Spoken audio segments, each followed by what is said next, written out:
Set us free, set us free. In this dark hour need.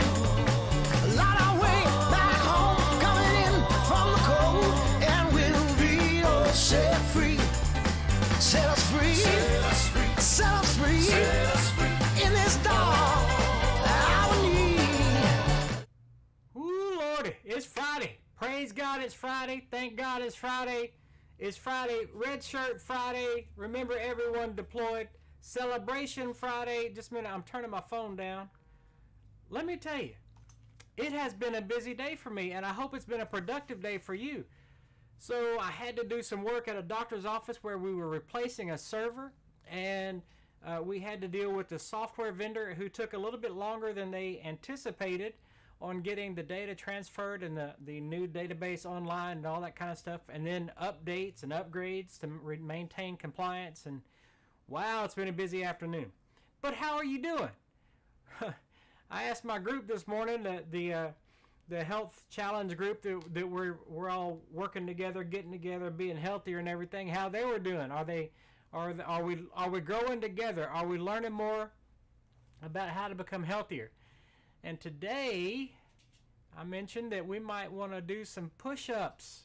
Now, let me tell you, a long time ago, back when I was in the Army. Now, let's see, I got out of the Army in 1990. So it's been about that long until November 19 that I had done any kind of push-ups at all. And then I thought that I was going to be Mr. Macho Stud Man and join a push-up challenge that some friends of mine threw. And oh my goodness, would you believe at that very moment I could only do 6 push-ups, and we had to do 21, 2, 3, whatever it was that day. And you know what I did is I did 6, and then I rested a second, got on my knees, and then got back into the lean and rest position, or whatever you want to call it. In the Army we call it the lean and rest position, and then started knocking out, and I could only do 4 more. And then I rested a few minutes, and then got down and did 5, and then I did 3, and then I did 2, or whatever it took, but I got all my push-ups done. And I told some friends about it, and they kind of laughed at me, but I don't know, I was proud of myself for getting it done. Would you believe by the end of that challenge, I was able to do 1,000 push-ups in a day? That's pretty crazy. And the whole point of this story is you gotta walk before you can, you gotta crawl before you can walk, before you can run, right? So the little steps add up to big progress. Anyway, so I was listening to some friends of mine talk today, and I heard a whole bunch of different things that just came back to mind, things that I had heard before and learned before and didn't necessarily remember all of them. Hold on a sec. Man, that is good stuff. Goodness. Anyway, but great quotes and phrases like, it doesn't matter what anybody else does, it matters what you do.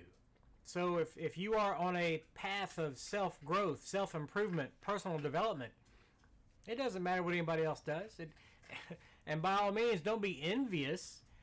You see somebody driving down the street in a truck that you want. I love the 4-door Ford F-150, especially the newer models. I'm not envious when I see somebody driving down the street. I'm saying, man, that's a cool truck. He deserves that truck, or she deserves that truck, or it's great that they have that truck, or whatever. Someday I'll get one of those. That's what I say. I'm not envious. I'm not downing somebody because they have something that I don't have that I desire. So that's something that you might consider. You know, you're driving down the highway and you see this huge palatial ranch property. Nice fence, plenty of horses, plenty of cows, green grass, no briars, no burrs in the field. It's smooth as glass, right? You know that it took some time and effort, probably some money to get that to that point. Don't be envious, and be happy that they got it, and it's something that you, if you want it, that you put a desire in your heart for, then you can get it. So I heard, that reminded me of that, it doesn't matter what anybody else does, it matters what you do. And then talking about the little train that could.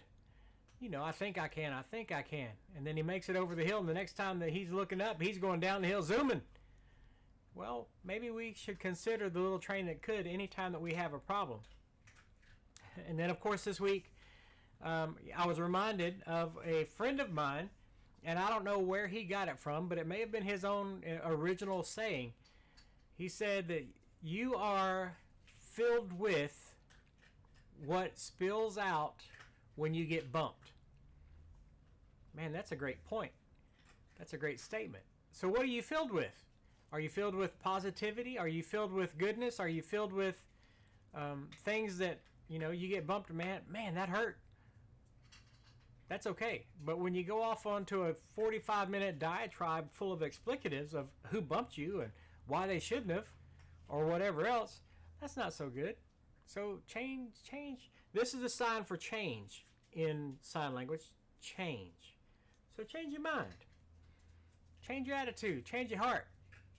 Start being filled with the things that when you get bumped, good things come out. That's a good thing to think about. So how do you fill your heart? Well, you listen to the good stuff. You listen to good music. You listen to good teaching and preaching. You read good books. Wow. Man, let me tell you, I got a good one right here. Time, Money, Freedom by Ray and Jessica Higdon. That is a good book. Of course, there's not any book better than the Word of God, right? Now, I've mentioned this before. If you're interested in a reading plan, that you can find the Life Journal reading plan. If you have any questions about that or want to know more about the Life Journal reading plan, let me know, because that's what we've been using in our church for quite a few years now.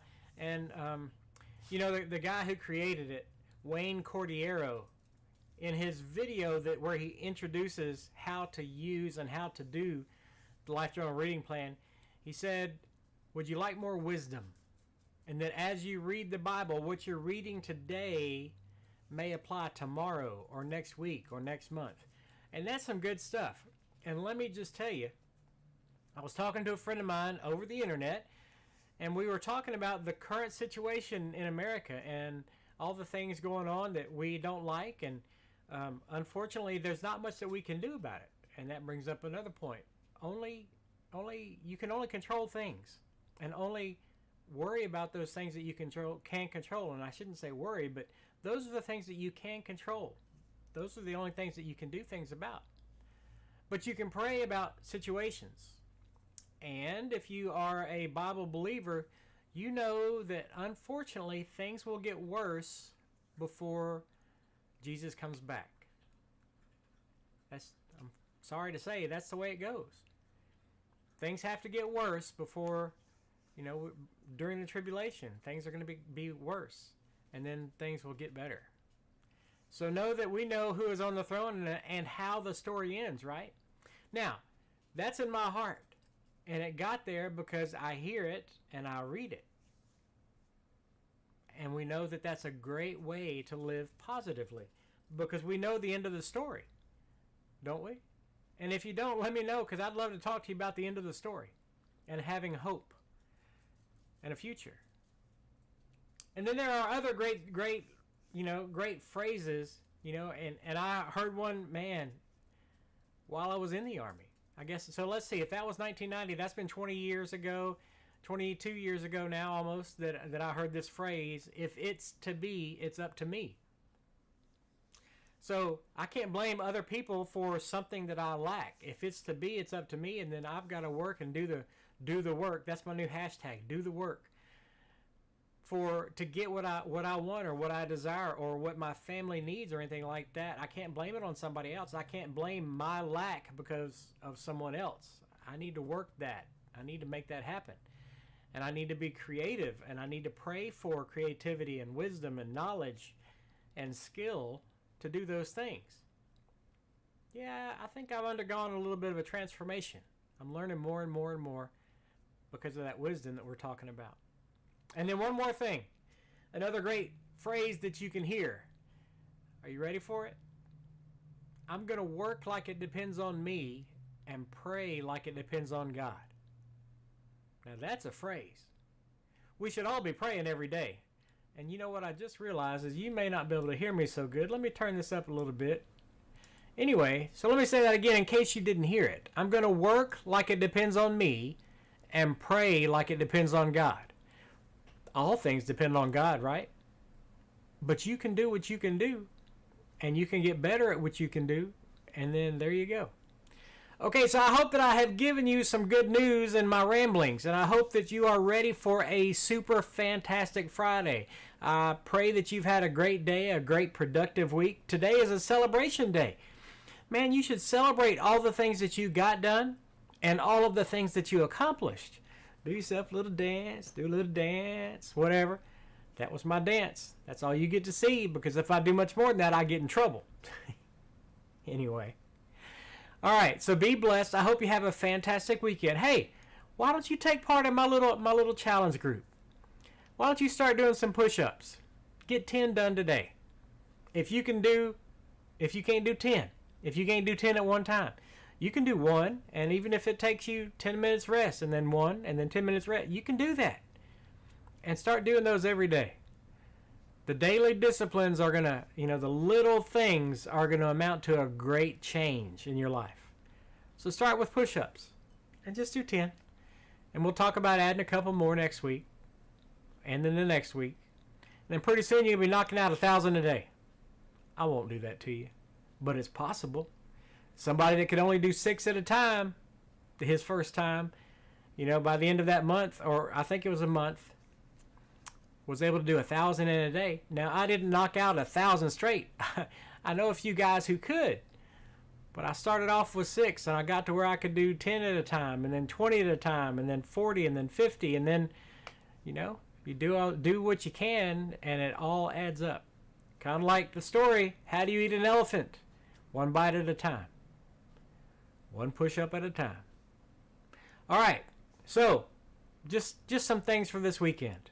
Be blessed. You are strong. You are healthy. You are wise. You are prosperous.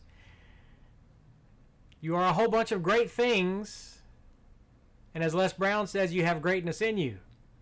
But the number one thing you are is a child of God. Be blessed. I'll talk to you later. Probably tomorrow. Bye-bye.